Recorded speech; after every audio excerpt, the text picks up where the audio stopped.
Barack Obama's legacy was already on thin ice after many of his signature programs were dismantled during President Trump's first year in office, and concerns over bias emerged within the Department of Justice.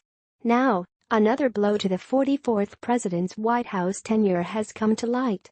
While the bias concerns at the DOJ continue, another scandal regarding impartiality is gaining momentum, but this time it's within a federal agency called the Chemical Safety Board.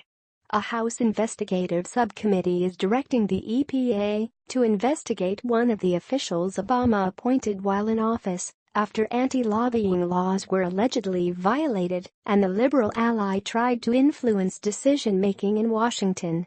Chemical Safety Board member Rick Engler worked with union activists to promote a grassroots campaign to keep the agency from losing its funding, reported the Daily Caller in May of 2017.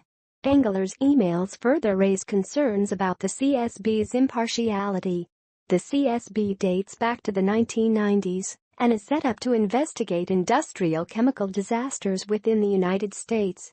That obscure agency has been on the chopping block since Donald Trump took office. However, President Donald Trump's 2018 budget proposal eliminated the CSB. Congress ended up funding the Chemical Safety Board. But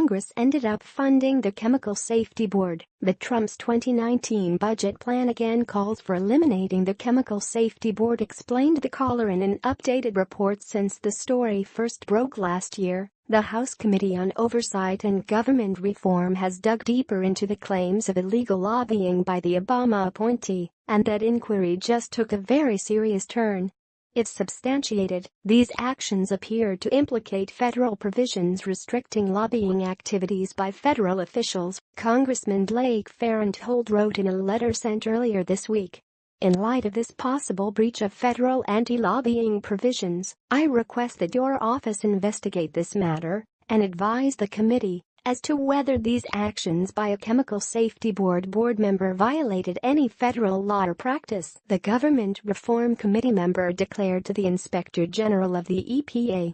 The Anti-Lobbying Act prohibits substantial grassroots lobbying campaigns designed to encourage members of the public to pressure members of Congress to support administration or department legislative or appropriations proposals, in the words of the Department of Justice. In simple terms, this means that government officials are limited in the kinds of campaigning or lobbying they can do in order to stay reasonably unbiased as public servants. However, it isn't clear if Rick Engler would be actually charged with breaking anti-lobbying laws, even if the inquiry finds wrongdoing. The situation certainly is a violation of the spirit of the Anti-Lobbying Act, but probably does not rise to the level to meet DOJ standards as an actual violation of the act. Legal expert Craig Holman explained to the Daily Caller once again, the American people are seeing just how biased and politically motivated officials within Washington truly are. People like Engler are appointed and paid with taxpayer money to do specific jobs, not to lobby for their own political gain. This may not be the most groundbreaking scandal in the country, but it's yet another example of why the phrase "drain the swamp" resonated with so many people. Bureaucrats need to be held accountable, even if it takes years to do it. Press share on Facebook if you're fed up with politicians abusing their positions.